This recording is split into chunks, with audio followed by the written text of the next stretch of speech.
Donald Trump's special day. Sign up to get our new weekly column as a newsletter. We're looking back at the strongest, smartest opinion takes of the week from CNN and other outlets. When Donald Trump was growing up in the New York of the 1950s, Easter was a grand civic festival, as well as a religious holiday. He was 8 in 1955, when a balmy day brought out about 2 million people for the Easter parade along and around Fifth Avenue. Hats were large, small, sensible, silly, beflowered, tailored, and of virtually every hue ever conceived by nature or man, wrote Edith Evans Asbury in the New York Times. So, maybe it was no surprise that the president talked Tuesday of reopening a country largely shuttered against the spread of coronavirus by Easter, which falls on April 12.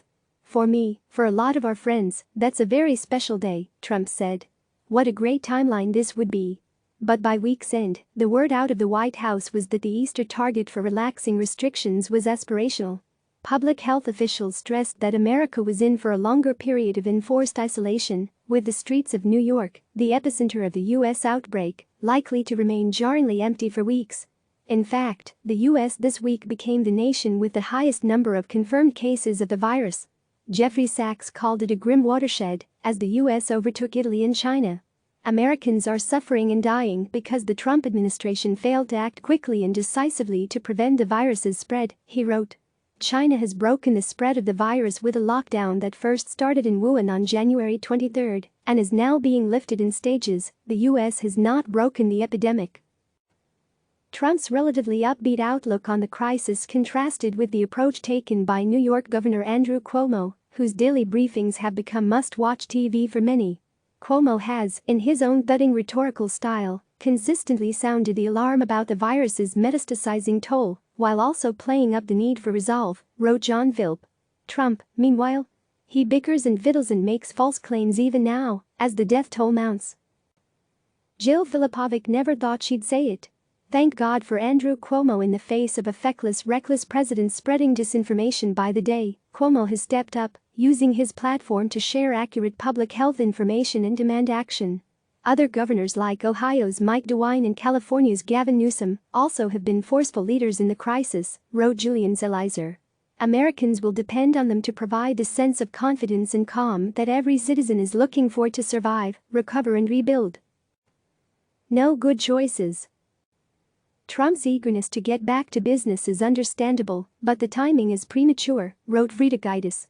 The stakes are enormous, not just for him personally and politically. This is after all an election year, but for everyone in the country. Trump, rightly, is deeply concerned about what's happening to the economy.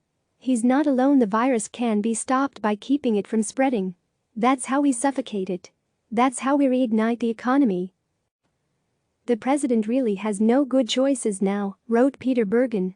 If the Trump administration really closed the whole country down for many weeks to suppress the virus, the resulting depression could rival the Great Depression.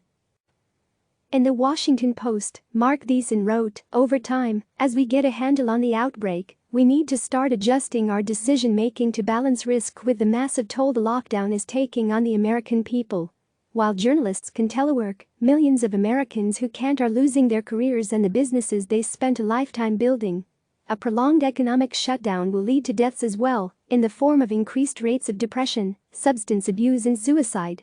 For thoughts on how to eventually reopen America, read this op-ed by Daniel M. Gerstein and James Giordano. In a crisis, Americans often rally around their president, and Trump is seeing some of that in the polls, wrote Scott Jennings. People are giving the president some latitude here. Americans were caught off guard by this virus and don't blame Trump for its arrival at our borders. And because it is such an unusual event, they are giving the federal government some room as it figures out how to handle it. Frontline Dr. Pratik Karn's first encounter with a COVID-19 patient is something the Syracuse, New York-based physician will never forget. As I stood in her room, my heart was racing. I didn't quite realize it in the moment, but I was scared. With a distinct heaviness in her breath, she told me how nice everyone has been to her in the hospital. I thanked her. After examining her, I told her that we would need to insert a tube into her airway for her to breathe better, and she replied by telling me she was very scared.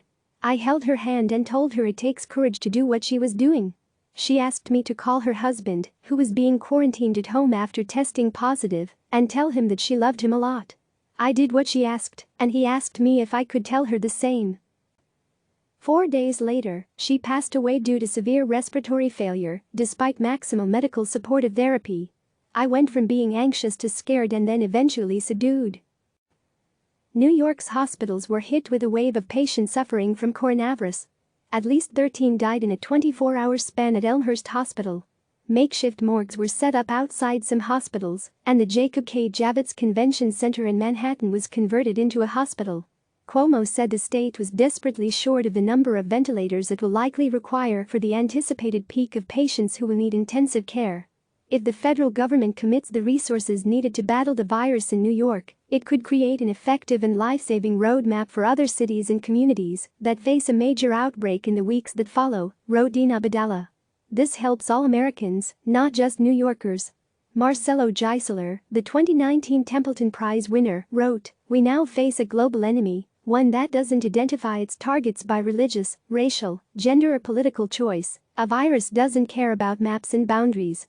What matters is that we are all potential hosts, irrespective of who we are or where we live. We must respond not just as nations fighting an enemy, but as a species fighting for survival. We will get through this," wrote John Avlon. How do we know that? Because we've been through far worse before. Just over 100 years ago, the world suffered through the Spanish influenza epidemic. Despite its name, most researchers believe it actually began at a Kansas Army base in the spring of 1918. It killed between some 50 million worldwide, including members of my family, and over 675,000 people died here in the United States at a time when our population was one-third its current size. To put it in perspective, that's more Americans than were killed in World War I, World War II, the Korean War and in Vietnam combined. Our society will survive, especially if we learn the lessons of history and listen to science, Avlon concluded. Read Jake Tapper's interview with John Barry, author of the classic book on the 1918 influenza pandemic. Alison Gluck, isolated at home with her daughters, thought of the lives of her grandparents in a small West Virginia town. They cooked Sunday suppers, sang as they hand-washed the dishes, groused and gossiped, and generally found contentment in the simplest of lives, one necessarily small because of poverty and lack of opportunity. They'd seen death and futility and heroism and loss. They knew what mattered. More views on COVID-19. Ford Vox. If you've got coronavirus, shout it from the rooftops. Ken Sepkowitz. Why is COVID-19 death rate so low in Germany? J. Newton Small. The epidemic seniors in America were facing already. Daniel Speckard. What Africa can teach the world about beating the coronavirus. Gail Lemon. If COVID-19 spreads to this population, it could be catastrophic. Robert Brayman. The COVID-19 culprit is us, not pangolins. Van Jones. Working Americans need more than a one-time cash payment. Cecilia Menjiver, Jacob G. Foster and Jenny E. Brand. Don't call it social distancing. Robert Lalka. In Louisiana, social distancing is strange and vital. $2 trillion rescue plan. Congress passed and the president signed the largest economic rescue bill in American history, and many said it was only the beginning of what will be needed before the crisis ends. It might seem ridiculous to describe a possible $2 trillion package as a half measure, but that may be exactly what it is. If you look at the commitments made by countries, such as the UK and Germany, as a percentage of GDP, the US package will fall short, wrote Julia Chatterley for the Perspective section of CNN Business. Former US Senator Rick Santorum wrote that he has opposed bailouts, but this is different. While this government action is expensive, it is still a better option than having to rebuild the entire economy from scratch, with economically devastated employees and no market for products. It is crucial that we keep businesses solvent and workers prepared to go back to work. If we don't act quickly, the financial cost will be even greater and the human cost incalculable. Most American adults will get $1,200 checks to help get them through the crisis, but undocumented immigrants who pay taxes will be excluded. That's wrong, wrote Tim Breen, CEO of World Relief. They are among those most at risk of hunger or eviction from their homes in the current crisis. Given that many lack medical insurance, they are also least likely to seek and receive health care if they contract COVID-19. The stimulus bill included lots of money to help Americans who have been laid off and others whose jobs may be at risk. But it also funded bailouts for businesses and nonprofits and a tax break that could help real estate investors. Congress couldn't help resorting to its usual ways, wrote Mark Corallo. How about we first get money to hospitals, community health centers, doctors, nurses, manufacturers of masks, gloves, hospital beds, ventilators, COVID-19 tests, breakthrough treatments, and training, so that more people can learn to safely assist the health professionals, many of whom are already overwhelmed, and then deal with the bailouts for companies and non-profits later. Also included in the bill was a real estate tax break for members of the 1%, noted Edward J. McCaffrey. While healthcare workers and local governments frantically race against the clock to keep up with the escalating medical caseloads while trying to keep themselves and their families safe, Congress was still able to find the time to give money away to rich people. Don't miss Holly Thomas. Prince Charles may help us keep calm and stay home. Hitendra Wadhwa. The greeting that could help get us through this. John Sutter. The pandemic isn't fixing climate change. Roxanne Jones. This new Netflix series let me down, then made me think. Dariush Mazafarian, Dan Glickman and Simon Nikbin Madani. How your diet can help flatten the curve. And women who led the way. As Women's History Month ends during an extraordinary health crisis, it's worth remembering Clara Barton, who nursed the wounded on Civil War battlefields and founded the American Red Cross. Former Secretary of State Madeleine Albright observed, Barton was more than a dreamer, she was a doer whose legacy embodies a principle that is at the core of what America is about. That every one of us counts, no matter who we are, where we come from, or what our race, gender, or creed happen to be. As we confront the challenge of the coronavirus, we must all recommit to this principle, for it is the central pillar upon which healthy and united communities are built. Albright was one of a host of prominent American women whose views on history's trailblazers were curated by Marianne Schnall in a special report for CNN Opinion, edited by Jane Greenway Carr. Read Jane Goodall on Rachel Carson, Sheryl Sandberg on Claudette Colvin, Kamala Harris and Barbara Lee on Shirley Chisholm, Kirsten Gillibrand on Hillary Clinton, and Kay Bailey Hutchinson on Margaret Chase Smith and more. Pat Mitchell recalled attending an international peace conference convened by women in 1989. There the irrepressible Bella Abzug, a congresswoman from New York, who wore hats even when it wasn't Easter, promised, in the next century, women will change the nature of power, rather than power changing the nature of women.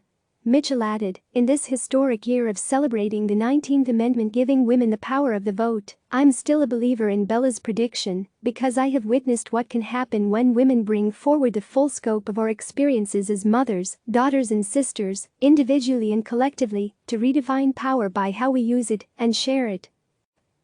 Click subscribe to receive the latest news.